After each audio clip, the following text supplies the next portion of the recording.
Alors, je m'appelle Mona, j'ai la marque Amo, du coup, que j'ai créée il y a bientôt 6 ans.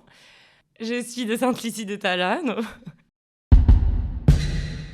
Alors, j'ai fait un bac littéraire, parce qu'au départ, je me dirigeais plutôt... Enfin, je ne savais pas trop sur quoi, mais je savais que c'était plutôt dirigé vers l'art, et je me suis dit, voilà, faut faire... je vais partir du coup sur un bac littéraire pour avoir plus d'opportunités. Donc, j'ai un peu tenté plein d'écoles, même des prépas littéraires style Hippocagne. Et en fait, je me suis rendu compte que ça allait pas du tout me plaire, que je voulais vraiment faire de l'art. Je voulais créer, je voulais voir en tout cas ce que c'était qu'être au milieu d'autres gens qui créaient. Donc du coup, j'ai fait une prépa Beaux-Arts que j'ai arrêtée au bout de 3 mois parce qu'en fait, ça m'a pas plu. Mais je savais que ce monde-là quand même me plaisait. Mais voilà, j'ai pas choisi la bonne prépa, c'était pas le bon moment et le bon endroit. Donc j'ai attendu un peu, j'ai fait des petits boulots, j'ai mis de l'argent de côté. Et après, je suis partie à Aix-en-Provence, du coup aux Beaux-Arts, où j'ai fait une spécialité photo et vidéo. Donc pendant 5 ans, où j'ai passé mon diplôme. Et après, je suis montée à Paris, du coup, pour travailler dans le monde de l'art. Donc j'ai travaillé dans des galeries, j'étais assistante d'autres artistes. Et après, j'ai fini au Palais de Tokyo, dans le mécénat privé. Donc je gérais les sous pour les gens qui en avaient. Et du coup, là, ça m'a pas plu non plus parce que j'étais vraiment dans la partie trop théorique, administrative. J'avais pas du tout de création. Et puis, je me rendais compte que les artistes, c'était un peu des animaux, quoi. On était vraiment là pour... Enfin, on était des pions et c'était pas du tout intéressant. Donc, du coup, ça m'a un peu dégoûtée de ce monde-là. Donc, j'ai arrêté. Et après, très vite, j'ai créé Amo, voilà, dans les mois qui ont suivi l'arrêt du Palais de Tokyo. Et quand j'étais aux Beaux-Arts, déjà, j'avais créé une petite marque de t-shirts qui était vraiment, entre guillemets, pour les copains. Et j'ai vu que ça avait pris un peu... j'ai eu un peu de succès, j'ai eu des sous, donc je me suis dit, bon, c'est sympa, la marque ne me plaît pas tant que ça, voilà, c'est pas ce que je veux faire, mais j'aime bien j'aime bien mélanger un peu tous mes savoir-faire dans une entité. Et c'est vrai que quand tu as une marque, bah, du coup, tu fais tout. Donc il y a des avantages et des inconvénients. Et c'était agréable de faire les photos, les vidéos, la com, de choisir tes visuels, voilà, de faire tout de A à Z. Ça, c'est un truc que j'aimais et je me suis dit, en fait, c'est un métier qui va me plaire parce que je vais pouvoir toucher à tout. Et en vrai, je pense qu'il n'y a pas de métier qui existe vraiment aujourd'hui en étant salarié où tu peux tout faire. Tu es obligé de choisir une voie, un poste et ça, je sais que ça ne me plaisait pas du tout. Donc, j'ai arrêté la marque de t-shirt au bout de 6 mois, même plus, je crois 1 an. Donc ça, c'était en 2015, j'avais 23 ans. Et du coup, donc après ça, je suis montée à Paris, galerie d'art, tout ça, Palais de Tokyo. Et après, du coup, j'ai créé Amo avec une amie à moi du village qui avait les mêmes envies. On avait vraiment envie de créer une marque qui soit accessible, où ce soit vraiment du bijou un peu imposant, que ce soit pas des bijoux très fins comme on voyait beaucoup, surtout à Paris à l'époque, il y avait vraiment que ça. On avait envie de se démarquer, de faire une marque qui nous corresponde et qui surtout qu'on puisse se l'offrir, quoi. Une manchette à 50 euros qui soit assez grosse et de bonne qualité. À l'époque, on n'en voyait pas beaucoup. Ça devait exister, mais en tout cas, nous, on n'en voyait pas et on ne pouvait pas s'en offrir. Donc, du coup, on s'est dit, voilà, on va vraiment choisir des bons fournisseurs. Donc, ça a été ça le nerf de la guerre, on va dire. Ça a été ça vraiment le plus long. De trouver des fournisseurs de qualité, de confiance, avec un bijou qui ne va pas rouiller vite, qui ne va pas rouiller du tout même, et qui va être très accessible pour nos clients. Pour nous aussi à l'achat, parce qu'on ne pouvait pas se permettre, au début en tout cas, de mettre des sommes folles parce qu'on n'avait pas du tout de sous. C'est vraiment les sous qu'on avait mis de côté, mais on a commencé avec 1 000 euros chacune, en disant voilà, on met 1 000 euros chacune, on monte la société, on fait les papiers, tout. Donc déjà, on en a eu pour 400 euros, je crois, pour faire les papiers, le côté administratif. Après, on a loué une salle tout de suite pour faire notre premier événement pour se faire connaître. Le site internet, Instagram, au début, on ne savait pas trop comment ça marchait, donc on boostait à mort, on devait dépenser 200 euros chaque fois qu'on mettait un post. Donc voilà, ça allait très vite. Et on s'est retrouvés très vite sans argent du tout, avec une marque créée mais à moitié du coup. Donc on s'est dit, bon, comment on va faire? Et puis après, on a commencé à faire des pop-up, des marchés éphémères, des marchés de créateurs, des marchés tout court. Et là, ça a commencé à prendre, donc on s'est fait un peu de sous. Donc on avait un peu de trésorerie pour faire d'autres projets, d'autres pop-up. Et du coup, je suis restée 2 ans avec mon associée du coup, qui s'appelle Amélie. Donc on a fait ça pendant 2 ans, à coup de, je pense, 15 pop-up qu'on a dû faire, qu'on a organisé et auxquels on a participé. Donc du coup, ça, c'était hyper formateur parce qu'on a rencontré plein de gens, plein d'autres créateurs, plein plein d'artistes, plein de gens qui faisaient ça depuis très longtemps, ou comme nous, qui étaient vraiment débutants, qui n'avaient pas fait d'école de commerce ni de comptabilité. Voilà, on était vraiment dans le même bateau avec plein de gens. Donc du coup, ça a été hyper formateur parce qu'on a échangé sur nos galères, sur les points positifs, ce qu'il fallait faire, pas faire. Donc ça, vraiment, c'était, je pense, qui m'a le plus aidé dans l'entrepreneuriat, dans ce parcours-là que je connaissais pas et dans ce métier vraiment que j'ai appris sur le tard. Donc ça, c'était super. Et après ça, il y a eu le Covid. Enfin, avant le Covid, il faut savoir qu'on a été vendu chez à peu près 25 revendeurs. Donc on a fait vraiment un travail de prospection. On allait voir les boutiques, on démarchait sur Internet, sur Instagram. Donc on a eu un réseau de 25 boutiques en Europe et en France. Donc ça, c'était génial. Et après, le Covid est arrivé. Donc évidemment, les boutiques ont plus ou moins toutes fermé les unes après les autres. Fermées et définitivement, et pour certaines de façon éphémère. Mais elles ont eu vraiment du mal à reprendre du poil de la bête parce que voilà, il n'y avait plus de sous. Elles ont dû payer longtemps leur boutique sans clients, donc c'était compliqué. Donc du coup, on a perdu plus de la moitié de notre réseau de revendeurs. Donc ça a été le premier coup dur. Et le deuxième coup dur, ça a été mon associé qui a décidé d'arrêter la société, d'arrêter de travailler pour Amo. Donc ça a été très compliqué parce que je me suis retrouvée du coup au début à deux dans une dynamique vraiment très sympa, très rassurante. Dès qu'on avait une galère, et on en a eu plein, j'en parlerai après, mais voilà, des galères, on en a forcément. Et c'est vrai que se retrouver du coup seul à un moment très compliqué parce qu'on ne sait pas de quoi va être fait l'avenir, on ne sait pas si on va avoir encore des sous parce que du coup je devais lui payer les parts. Donc j'ai pratiquement fait compte banqueroute quoi, à devoir lui payer parce que moi j'avais la marchandise et du coup au niveau de la comptabilité, la marchandise compte comme de la trésorerie.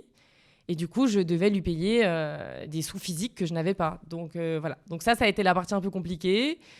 Mais une fois que ça s'est fait, je me suis posée, je me suis dit dans tous les cas, je veux pas de liquidation, je veux pas arrêter, même si là j'ai un nouveau challenge qui commence, c'est le but aussi. Moi j'avais envie de revenir à Ajaccio, donc je me suis dit en fait c'est le moment. Là on était à Paris toutes les deux, c'est le moment. Je quitte tout, je reviens à Ajaccio, j'ouvre une première boutique éphémère et voilà, je refais mes sous au fur et à mesure.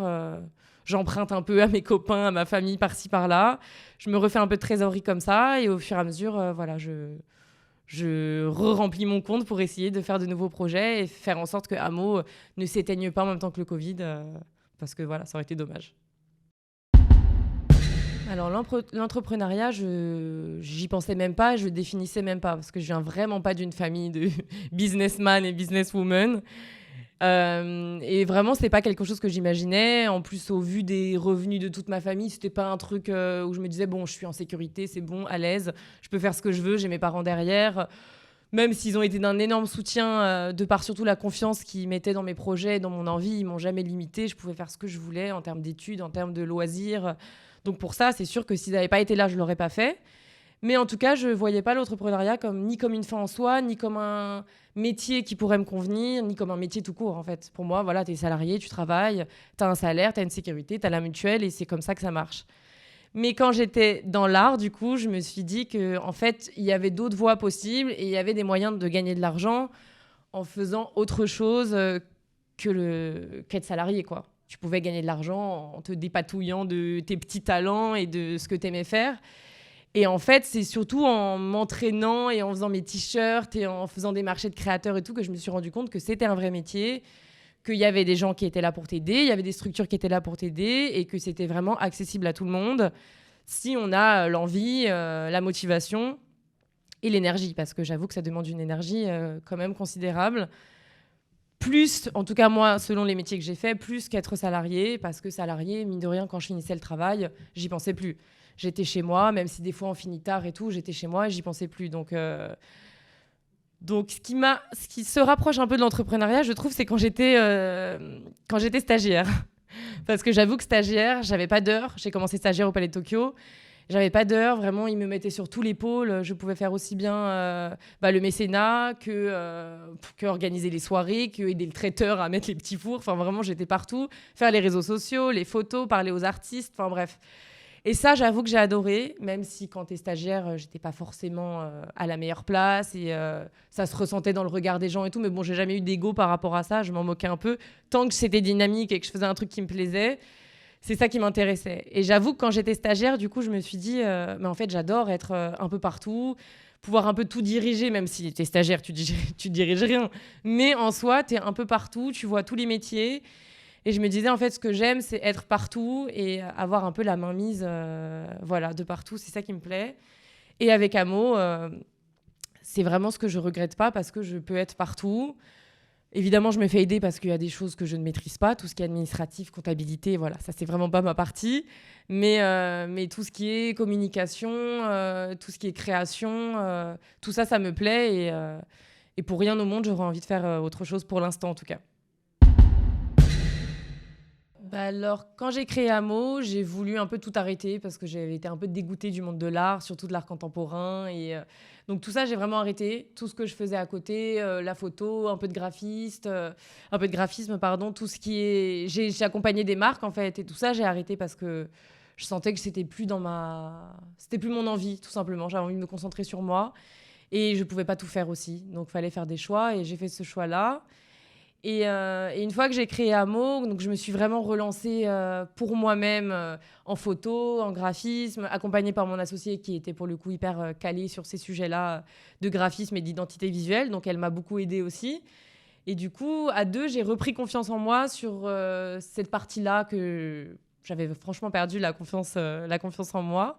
Et du coup, elle m'a vachement aidée à ce niveau-là. Et après, du coup, quand je me suis retrouvée seule, et j'étais pour le coup à 100% sur Amo, en me payant coup-ci, coup-ça. Donc, je me suis dit, il faut quand même que j'ai un truc à côté parce que ça va pas le faire juste à mots. J'étais trop stressée. Je pensais à la fin pratiquement qu'à l'argent. Et je me suis dit, là, on arrive sur quelque chose qui me définit pas, qui définit pas la marque et c'est pas agréable. Si à chaque fois que tu crées un bijou, tu penses que au fait qu'il va se vendre, mais à combien, mais voilà, c'est pas du tout comme ça que je pense la marque depuis le début et je veux que ça continue à être une marque plaisir. C'est un peu bateau, mais c'est la passion. J'avoue que, comme je te disais tout à l'heure, je me lève vraiment tous les matins en étant super contente de ce que je fais. Ça me réveille la nuit, j'ai des idées, j'ai envie de faire plein de choses. Et là, je sais que je ne suis pas du tout arrivée au bout de ce que j'ai envie de faire. Et je pense qu'il y a des choses qui vont s'adapter, qui vont changer. Et c'est vraiment la passion qui me fait continuer et qui me fait jongler entre toutes ces activités. Là, j'ai embauché une alternante depuis le mois de janvier qui s'occupe de la communication, du marketing et qui s'occupe aussi de beaucoup d'autres choses. Elle ne reste pas juste sur un pôle. Donc, du coup, je pourrais me dire, voilà, maintenant on est deux, j'ai beaucoup plus de temps libre et je peux en soi m'arrêter plus, prendre même des vacances, essayer de jongler entre son temps à elle et son temps à moi. Mais j'ai pas l'envie. J'ai pas l'envie de m'arrêter. Dès que j'ai 2 jours même pour monter au village, je fais des photos, je fais des réels parce que j'ai découvert les réels et je m'éclate. Et je sais que j'ai pas l'envie pour l'instant de faire des pauses, de partir en vacances, Si je book des vacances, là, on a l'envie de partir à Bali avec pas mal d'amis et tout en janvier. Même là, je sais que je partirai dans une optique de travail où je vais essayer d'aller trouver des tissus, où je vais essayer d'aller rencontrer des acteurs locaux. J'ai envie de faire des photos là-bas. Pour l'instant, je sais que j'imagine pas une semaine de vacances sans penser à Meaux, sans vivre à Meaux. Et ça fait que 6 ans que c'est comme ça. Et vraiment, il n'y a pas une journée où j'en ai pas marre. Donc, je me dis que c'est trop bien. Et quand j'en aurai marre, je sais que ce sera le moment d'arrêter et de passer à autre chose. Et en soi, je m'arrête pas du tout en me disant, oh là là, si ça marche plus, qu'est-ce que je vais faire ? Je sais que si ça marche plus, ou si j'ai plus l'envie, je trouverai d'autres choses dans lesquelles je pourrais m'épanouir. Ne serait-ce que, comme je te disais, travailler avec d'autres commerces, fabriquer des choses pour d'autres gens, je sais que c'est quelque chose qui peut me plaire. Donc sans être forcément salariée, parce que je pense que j'ai quand même du mal avec l'autorité et avec... d'avoir quelqu'un au-dessus de moi qui me dit quoi faire. En étant salariée, je sais que c'est quelque chose... j'y arrive pas.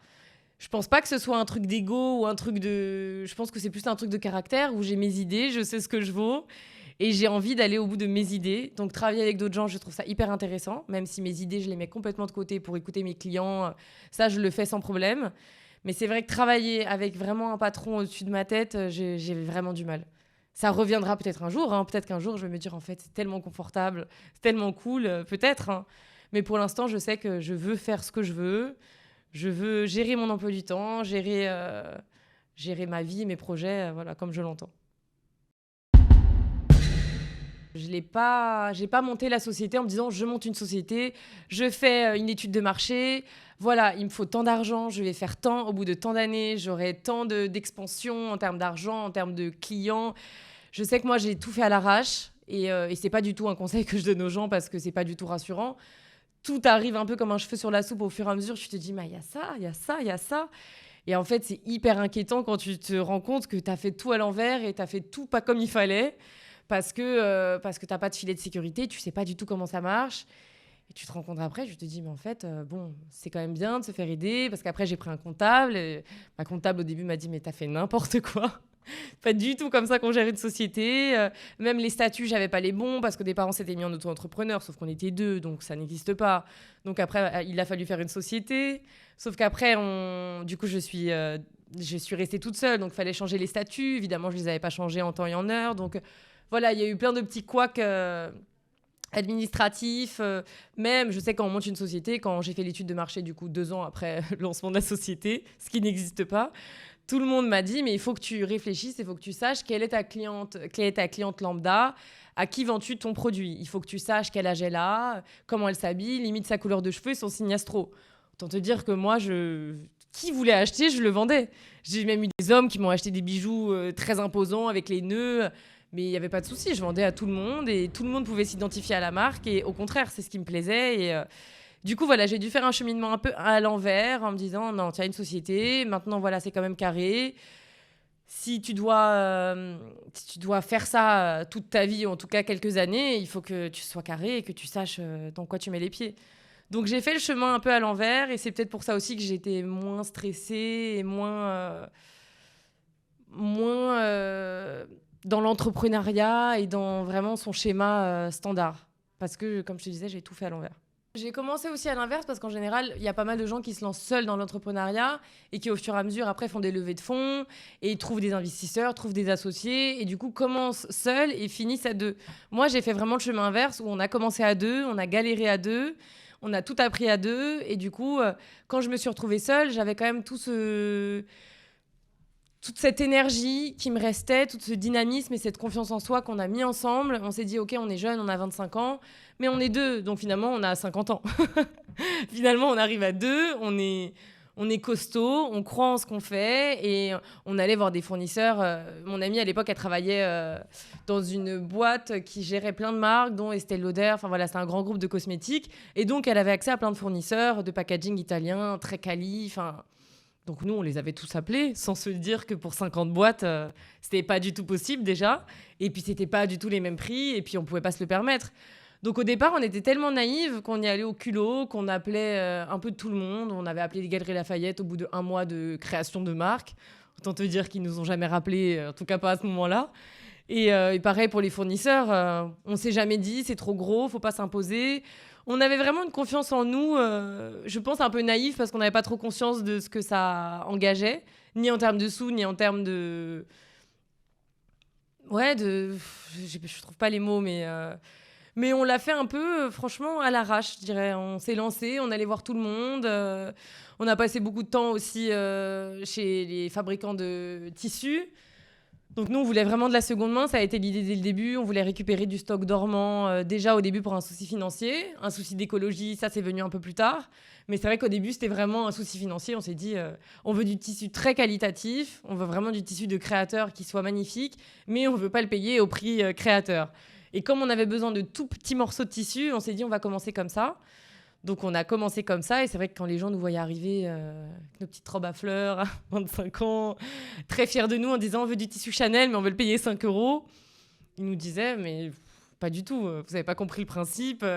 Et puis, au final, voilà, on s'est entendu avec plein de gens et on a trouvé des super fournisseurs comme ça, plein de gens qui nous ont fait confiance, alors que vraiment, on n'était pas... Pour eux, on ne sentait pas la sécurité parce qu'on n'avait pas d'argent derrière. C'était des fois, on faisait 3 chèques pour 35 €. Enfin, vraiment, le début, ça a été laborieux. Et pareil pour les bijoux. Le bijou, ça a été vraiment le plus compliqué. Parce qu'au départ, on l'a fait faire à un copain à nous qui était joaillier à Paris. Donc évidemment, on lui faisait de la haute joaillerie. Donc nous, on ne voulait pas faire de la haute joaillerie parce qu'on n'avait pas l'argent. Donc il a commencé à nous faire des pièces en matériaux un peu basiques, le moins cher possible. Donc évidemment, ça rouillait en 3 secondes. Et surtout, ça nous coûtait très cher parce que c'est lui qui les fabriquait. Donc c'était pas possible. Donc après, on s'est dirigé vers des usines.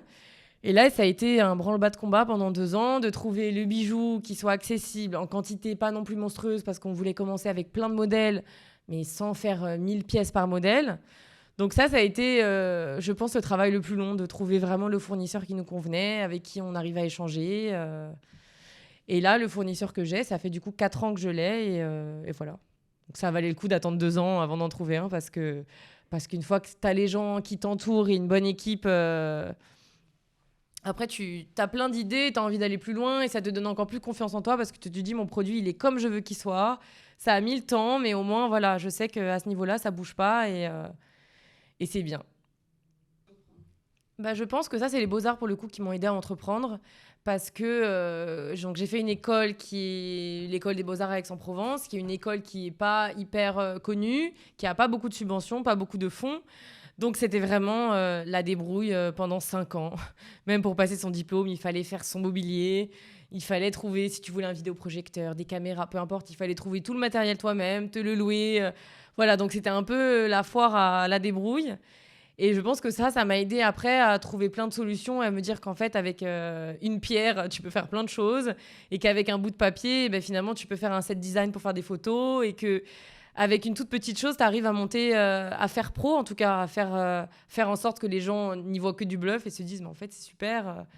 Et je pense que ça a été ça la force de ma marque et de mon envie dès le début, c'était de faire très beau et très quali, avec pas grand-chose et avec du bricolage, entre guillemets. Mais que le bricolage, surtout, ne se voit pas.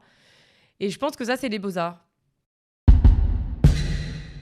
Alors, c'était très important, surtout qu'aux beaux-arts, on n'était pas nombreux en photo-vidéo, en peinture, en plein d'autres médiums, ils étaient pas mal de femmes. Enfin, elles étaient pas mal de femmes. Moi, en photo-vidéo, en son aussi, c'était très garçon.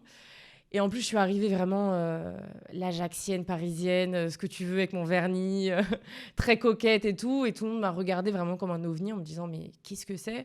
Et je sais que mes profs, à l'époque, elles ont été très dures, dont une qui s'appelait Marine. Je me rappelle plus de son nom de famille, mais elle m'a marquée. Parce que vraiment, je me rappelle mes premiers cours de dessin, elle me disait, mais comment tu peux dessiner avec du vernis? Je lui disais, mais j'ai même pas les ongles longs, j'ai juste du vernis. Enfin, je comprends pas le. Et j'ai eu plein de réflexions comme ça, hyper nulles, qui m'ont marquée et dont je me souviens vraiment. Et du coup, je sais que pour mon diplôme et tout, j'ai vraiment mis ça en avant. Et ce mélange de culture entre ma vie à Paris, parce que j'ai passé quand même de nombreuses années à Paris, ma vie au village, parce qu'après le Covid, j'ai monté mon atelier au village et j'y suis restée presque 1 an. Donc voilà, j'avais vraiment un mélange de cultures que j'avais envie de partager. Et dans mon diplôme, j'ai parlé de ça. J'ai parlé du fait d'être une femme dans ce milieu très sexiste et très compliqué de l'art contemporain, et surtout de l'art voilà, technique, quoi. Vidéo, son, photo, ça reste un truc très homme. Et j'avoue qu'il fallait quand même se battre pour se faire une place, pour avoir du matériel, pour monter des projets, voilà, pour tout faire. Donc c'est vrai qu'après, quand j'ai eu Amo, c'était une continuité de tout ce que j'avais appris aux Beaux-Arts. Et j'ai toujours été plutôt une grande bouche, donc j'ai toujours su me défendre. Et voilà, donc ça, je sais que ça m'a jamais... Puis Amélie, mon associée, était vraiment pareille que moi. Donc pour le coup, pour ça, il n'y avait pas de souci. Dès qu'on arrivait chez nos fournisseurs, qu'on avait des remarques sur notre décolleté, sur ci, sur ça, on s'est toujours très bien débrouillé. Et on en a eu plein, évidemment, surtout au niveau, évidemment, des banques, du côté très administratif. Voilà, quand j'ai pris mon local, c'est le seul moment où j'ai triché, où ça m'a un peu fait chier, pardon pour le gros mot.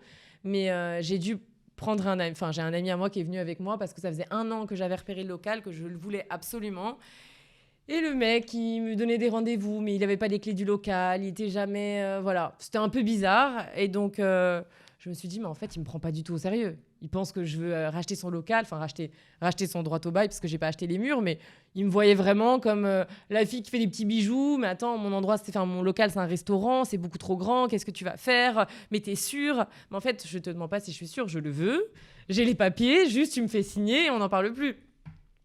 Mais voilà, il me faisait vraiment ma psychologie en me disant, mais quand même, le centre-ville, c'est compliqué. Oui, mais en fait, c'est pas ton problème. Moi, j'ai mon projet, je sais que j'ai envie de me lancer, donc voilà. Donc du coup, j'ai inventé un associé de 50 ans qui était un ami à moi, qui est venu avec moi. Et à partir du moment où il est venu avec moi, donc 8 mois après les premiers rendez-vous, il a enfin accepté. Donc après, j'ai négocié, j'ai baissé le pas de porte de 20 000 euros. Donc ça, je l'ai fait toute seule, tout en sachant que le monsieur à qui je rachetais le droit au bail savait que j'avais un associé derrière, homme, 50 ans, voilà, qui avait une autre entreprise qui marche très bien à Ajaccio. Donc voilà. j'ai quand même dû en passer par là parce qu'une petite jeune femme de 30 ans, bon, on n'y croit pas trop, quoi. Moi, j'y crois pour tout le monde, mais bon, ça suffit pas, quoi. Ça suffit pas parce que t'as des gens derrière, t'as de l'argent, il y a des choses en jeu. Et voilà, même au niveau de ma proprio, bon, tout n'était pas si simple. Et j'ai mis 1 an à avoir la boutique, à régler les papiers et à faire en sorte que cette boutique m'appartienne et que je puisse commencer mes travaux, alors que vraiment, ça faisait 1 an que j'attendais, quoi. Alors, erreur, le plus facile. Erreur, ça a été, je pense, comme je te disais, de se lancer un peu trop vite, de pas du tout savoir. En soi, ça a été une force parce que ça nous a donné une naïveté qui, je pense, est intéressante quand tu te lances. Mais en même temps, tu fais quand même pas mal d'erreurs et tu te lances un peu tête baissée sur des projets où tu mets beaucoup d'argent, beaucoup d'énergie et derrière, tu te rends compte que ça marche pas, quoi. Par exemple, on a fait le salon du mariage parce qu'on avait fait une capsule avec une créatrice de robes de mariée 1 an avant qui avait bien marché. Et on s'est dit, il faut voir les choses plus grands parce qu'on était à Paris, entouré de plein de gens qui faisaient plein de salons, qui démarchaient, comme je te disais, les Galeries Lafayette, le Bon Marché et tout. On s'est dit, mais nous aussi, on veut pas rester une petite marque. Il n'y a pas de raison, nous aussi, on va se lancer et tout. Donc on s'est dit, on va faire le salon du mariage, il n'y a pas de souci. Salon du mariage, le stand à 4 500 €. C'est exactement ce qu'on avait sur le compte. On s'est dit, tant qu'à faire, on va les mettre dans le salon du mariage. Donc, on les met dans le salon du mariage, on achète du mobilier, on loue une camionnette. Enfin, voilà, gros truc, quoi. Gros salon, porte de Versailles, 4 jours non-stop. Et finalement, gros échec, on ne vend pas un bijou. Parce qu'en fait, c'était que des prestataires, des traiteurs, enfin, pas du tout de petites marques de bijoux, ce qui était logique. Et on aurait pu se renseigner et on aurait vu que c'était pas du tout notre place. Surtout qu'à l'époque, notre marge n'était pas hyper bien calculée, donc on gagnait vraiment pas grand-chose sur les bijoux. Il fallait en vendre une quantité astronomique. Et là-bas, c'était pas le cas, quoi. Et c'était surtout de la prospection. Les gens regardaient pour un futur mariage dans 2-3 ans, sauf que nous, on savait même pas si la marque elle allait encore exister. Donc avec le recul, vraiment une idée, mais catastrophique. Et à la suite de ça, on s'est dit, c'est pas grave, on continue. Donc, on a fait d'autres pop-up et tout. On s'est un peu renfloué le compte à ce moment-là. Et on a été contacté par Madame Figaro pour faire un jeu concours en ligne. Donc, on s'est dit, mais trop bien, on est un peu toute nouvelle. Madame Figaro, c'est génial, il faut absolument qu'on le fasse. Pareil, c'était 4 000 €. Mais nous, on s'est pas dit que c'était beaucoup trop cher pour de la presse. Et comme on avait eu la chance d'avoir eu d'autres... on a eu des éditos, on a eu des pages... dans Marie-Claire Idée, dans d'autres magazines qu'on n'avait pas payés parce que c'est eux qui nous avaient contactés. Donc on s'est dit, on peut payer une fois, ça sera un peu pour toutes les fois où on a eu des petits articles gratuits. On paye 4 000 €, mais en soi, ça peut être un super tremplin. Sauf qu'on n'avait pas lu bien les clauses, le contrat, tout ça, on était complètement à l'arrache. Et du coup, on a payé encore 4 000 €, genre 2 mois après l'échec du salon du mariage. Donc entre-temps, c'était refait 4 000 € qu'on avait redépensé. Et en fait, on n'a eu aucun retour. Le jeu concours était super mal organisé. C'était que sur une newsletter, mais une sous-newsletter. Enfin, on n'était pas dans le magazine papier alors qu'on croyait l'être. On n'a pas pu récupérer les emails, sauf que nous, on pensait absolument qu'avec le jeu concours, on allait récupérer une base de données pour notre newsletter à nous, qu'on n'a pas eu. Donc voilà, il y a eu pas mal d'échecs comme ça, qui en soi sont pas des échecs catastrophiques, mais c'est quand même 4 000 € à chaque fois. Quand tu as une petite structure, c'est beaucoup et c'est vraiment des sous dépensés, mais pour n'importe quoi. Et ça, au début, tu te dis, c'est pas grave, on le fait, on se lance. Et je me souviens pas de tout, mais je sais qu'on a fait il y a eu plein d'échecs comme ça. Même pour trouver nos pop-up, on a vraiment à chaque fois visité des tonnes de boutiques et on s'est emballé sur des projets parce qu'on était deux et quand il y en avait une qui était d'accord, l'autre, mine de rien, elle se laissait un peu embarquer en se disant, mais regarde, c'est quand même chouette, on va le faire, allez, on le fait et tout. Et l'autre se disait, ouais, t'as raison, on le fait. Puis en fait, non, c'était une idée pourrie, mais bon. À deux, on a quand même cet entrain de se dire, allez, on se lance. Mais il faut pas se lancer tout le temps, à chaque fois, quoi. Il faut quand même réfléchir. Et après, on a réfléchi. Donc, il y a eu quand même pas mal de réussites dans nos pop-up. Parce qu'au départ, c'était que des pop-up organisés par d'autres créateurs ou par des gens qui étaient vraiment dans l'événementiel. Donc, qui faisaient organiser des événements, pardon. Et on s'est dit, mais en fait, c'est beaucoup moins intéressant quand ce sont des gens qui ne sont pas créateurs parce qu'il y a plein de données qu'ils n'ont pas. Ce rapport-là humain au client, ils l'ont pas. Ils ont que le côté business où on va te faire payer ton stand 800 €. Et derrière, OK, ils vont ramener du monde parce qu'ils sont dans la com à fond et tout. Mais c'est un événement qui nous plaît pas parce que c'est pas du tout humain. Les gens viennent, mais ils passent vite fait. OK, il y a une affluence. Mais moi, une affluence pour une affluence, ça m'intéresse pas. Je préfère avoir moins de gens, mais des gens intéressés qui vont regarder mon produit, qui vont parler avec moi, plutôt qu'avoir 300 personnes en 2 heures, mais qui vont juste passer, prendre 3 photos. Et ça m'intéresse pas. Donc on s'est dit, écoute, on va les faire nous, parce que c'est comme ça, je pense qu'on va réussir à être bien quelque part. Donc on a commencé à organiser des événements. Et là, le dernier qu'on a fait du coup avant le Covid, on a loué une boutique rue de Rivoli pendant 5 semaines. Donc on avait quand même 15 000 € de loyer sur un mois, c'était pas rien. Et du coup, là, on l'a organisé avec une vingtaine de créateurs, même plus, parce qu'on avait 10 créateurs par semaine, donc ça a duré 5 semaines, donc plutôt près de 50 créateurs. Et on faisait payer le stand, et voilà. Donc on a commencé le pop-up, on a ouvert le pop-up, on avait déjà 2 000 € de sous récoltés pour voilà, se dire qu'on souffle un peu, qu'on peut monter des événements dans ce pop-up, faire plein de choses sympas. Et c'est ce qu'on a fait. Pratiquement tous les soirs, on avait organisé des apéros. Et du coup, ça, c'était vraiment le moment fort. Chose que j'aimerais bien aussi continuer ici, parce que je trouve que c'est le plus agréable de pouvoir rencontrer d'autres créateurs, même d'autres artisans qui sont pas forcément, qui n'ont pas forcément une marque, même des gens qui font de la photo, qui font de la peinture, qui créent des choses de leurs mains, peu importe ce que c'est. Je trouve que c'est hyper intéressant de mettre tout ça en commun. Et même quelqu'un qui est cuisinier, qui est traiteur, le faire venir et vraiment travailler avec d'autres acteurs d'Ajaccio, c'est vraiment un truc qui me plaît et c'est ce que j'ai envie de développer. Donc là, je sais que la boutique, quand je l'ai ouverte, j'avais un peu peur parce que c'est vraiment un boulet au pied, chose que j'ai pas eu l'habitude pendant 5 ans parce que je travaillais chez moi, je faisais des boutiques éphémères, mais des fois ça durait que 3 jours. Donc au bout de 3 jours, après, t'étais tranquille. T'avais pas l'emploi du temps, t'avais pas l'horaire imposé, même si chez moi, je me réveillais jamais à 11 heures. Mais voilà, cette souplesse, je sais que là, pendant que je vais avoir la boutique, je vais pas du tout l'avoir.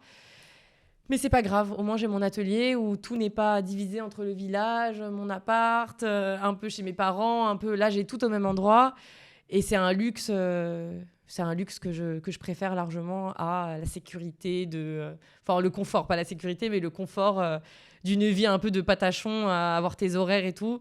J'aime bien avoir ce cadre, avoir des horaires établis, pouvoir rencontrer mes clients. Ça, c'est un truc qui me plaît. Et puis, je pense que de toute façon, tout va être amené à bouger. La boutique restera pas comme ça très longtemps. Je pense que là, ça va me plaire quelques années. Mais là, j'ai vraiment envie de développer les ateliers, de développer cette partie-là, de rencontres avec les enfants, parce que pour l'instant, je fais ça qu'avec les enfants. Et vraiment, je me régale. Et je pense qu'eux aussi. Donc là, c'est vraiment un truc que j'ai envie de développer. L'initiation avec d'autres gens, le partage et le fait de mettre en commun un peu nos savoir-faire pour apprendre à des gens, pour les aider à s'amuser, en fait, tout simplement. Ça, c'est vraiment un truc que j'ai envie de continuer, même hors les murs, pas forcément dans ma boutique, même dans d'autres lieux à Ajaccio, comme la Citadelle ou comme boutique d'autres personnes. Vraiment, peu importe, je pense que l'artisanat et le savoir-faire peut se développer partout, même à la plage, même vraiment partout. Et j'aimerais vraiment continuer ces ateliers en ajoutant vraiment le côté éco-responsable. Montrer qu'avec vraiment pas grand-chose, on peut faire un truc joli, sans que ce soit les ateliers, bricolage, bouteilles d'eau, on peint dessus et c'est joli. Voilà, en essayant de faire un truc vraiment plus quali, parce que c'est quand même ce qui me plaît. Mais je sais qu'avec 3 fois rien, on peut arriver à faire des choses super. Et les enfants, c'est le futur. Hein, ils comprennent vite, ils comprennent tout. Ils ont une ouverture d'esprit et une intelligence que je trouve que nous n'avons pas. Donc vraiment, j'ai envie de continuer à travailler là-dessus. Et puis, je pense que c'est comme ça que ça va évoluer. Et avec d'autres commerçants et avec d'autres gens complètement novices dans l'artisanat. J'ai ouvert une boutique il y a 1 an, rue de l'Assomption, donc dans la vieille ville. Et voilà, c'est un atelier boutique où j'ai une partie du coup fabrication et l'autre partie boutique où je vends les pièces que je fabrique dans l'atelier du coup. Donc c'est un lieu... C'est un lieu un peu polyvalent où du coup je fabrique, je vends, je fais des événements aussi et je fais des ateliers avec les enfants. Donc j'ai enfin créé l'espace de mes rêves après 5 ans du coup d'activité. Quand je me suis retrouvée seule dans la société, donc après le Covid, j'ai décidé de reprendre mes activités en photo, en graphisme. Donc là, je me suis associée à un autre ami du village, parce que cette expérience ne m'avait pas du tout brisée, au contraire. C'était tellement agréable quand même d'être 2 sur des projets en commun que j'ai voulu continuer. Donc on a créé Studio 112, qui est un studio du coup de création. On accompagne les marques à créer leur identité en photo, identité visuelle, donc les logos, le packaging de leurs produits, les sites internet. voilà, on essaie d'accompagner les marques de façon globale dans leur idée de base, parce que c'est vrai que il y a plein de gens qui ont des super idées ou qui ont un talent incroyable, mais qui savent pas comment forcément vendre leurs produits. Et aujourd'hui, je trouve que ça fait vraiment 50% de ta marque, quoi. Quand tu as un joli packaging, quand tu sais bien la vendre, quand tu as toute l'identité qui va avec, c'est important. Donc du coup, voilà, on a créé ça ensemble et je fais ça à côté de Amo. Et j'ai créé aussi, là, cette année, Studio Amo. Donc du coup, c'est un studio créatif aussi, mais qui est pas du tout sur le même plan que l'autre pour le coup, où là, je crée des vitrines et des univers donc avec les fleurs séchées, fleurs stabilisées et artificielles, pour des commerces ou des événements.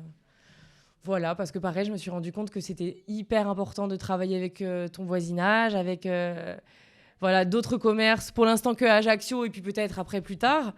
Mais c'est vrai que j'aime participer à un élan collectif. J'aime travailler avec d'autres commerçants parce qu'on échange sur plein de sujets et c'est hyper intéressant. Et du coup, voilà, je fais Studio Amo depuis un an aussi, en même temps que la boutique.